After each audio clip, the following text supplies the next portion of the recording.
طرف 22,000 کا لشکر ہے تو ادھر بھی 10,000 یا 5,000 یا 4 یا 2,000 یہ کہیں کہ چلو کوئی بات نہیں ہم ڈٹ کر مقابلہ کریں گے. پہلے بھی مسلمان کو ایسی فتح نصیب ہوئی ہے تو اللہ ہماری مدد فرمائے گا, ہم بھی ہمیں بھی فتح نصیب ہوگا, ہم بھی فتح یاب ہوں گے. ایسا نہیں ہے, 72 لوگ ہیں, ادھر ہزاروں کا لشکر ہے. یہ بات یقینی ہے کہ اگر میدان میں اترتے ہیں تو موت کے سوا اور کوئی راستہ نہیں ہے. آگے انجام کیا ہونا ہے یہ سب جانتے ہیں. امام حسین بھی جانتے ہیں, قافلے کا ایک ایک بچہ جانتا ہے کہ اگلے روز کیا معاملہ ہونا ہے. لیکن ایک رات کسی پلاننگ کے لیے نہیں, کسی مشاورت کے لیے نہیں. اچھا یہ بھی نہیں کرتے کہ گھر والوں کے ساتھ بچپن کی یادیں تازہ کرنے, نہیں, کیا کرتے ہیں رب سے لو لگاتے ہیں, اس کی عبادت کرتے ہیں. ساری رات خیمے میں قرآن مجید کی تلاوت چلتی رہتی ہے, سجدے چلتے رہتے ہیں, نوافل چلتے رہتے ہیں.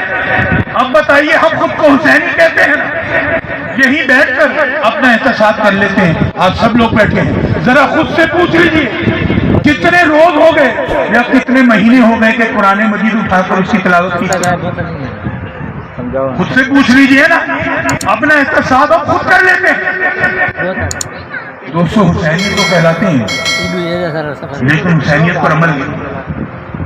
اسی طرح دیکھیے میدان کربلا میں کس کس تکلیف سے نہیں گزرے آتے, کس کس آزمائش سے نہیں گزرے آتے.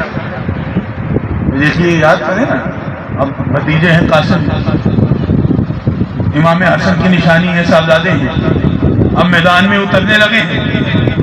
اچھا امام حسین ایک ایک کو روکتے بھی تھے کہ دیکھو یہ لوگ تو میرے خون کے پیاسے ہیں, یہ تو مجھے قتل کرنے آئے ہیں, ایک بار میرا قتل کر لیں گے, ایک بار میری جان لے لیں گے, یہ اپنی پیاس بجھا لیں گے تو تمہیں کچھ نہیں کہیں گے, تمہاری جان چھوڑ دیں گے. تم لوگ کیوں میدان میں اترتے ہو, تم لوگ کیوں قربان ہوتے ہو؟ ارے مجھے اترنے دو, تم لوگ اپنی جان بچا لو. اسی طرح قاسم کو بھی روکتے ہیں, کہہ رہے تم تو میرے باپ بھائی کی نشانی تھی, تو تمہیں میں اس طرح خون میں لطفت دیکھ سکتی ہوں, تو ایسا کرو تم بھی رک جاؤ, یہ تو میرے خون کے پیاسے ہیں, میرے دشمن ہیں, تم سے کیا دشمن ہے. تو حضرت قاسم کیا فرماتے ہیں, آپ فرماتے ہیں قیامت کے روز جب میرے والد جب حسن مجھ سے پوچھیں گے کہ بتاؤ میرا بھائی مشکل میں تھا, اس کو اکیلا چھوڑا, تو وہاں کیا جواب. اسی طرح بہن سکینہ ہے, اپنے بیٹوں کو اون و محبت کو میدان میں اتارتی ہے.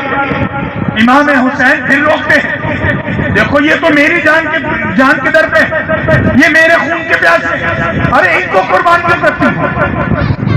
فرماتی ہے قیامت کے روز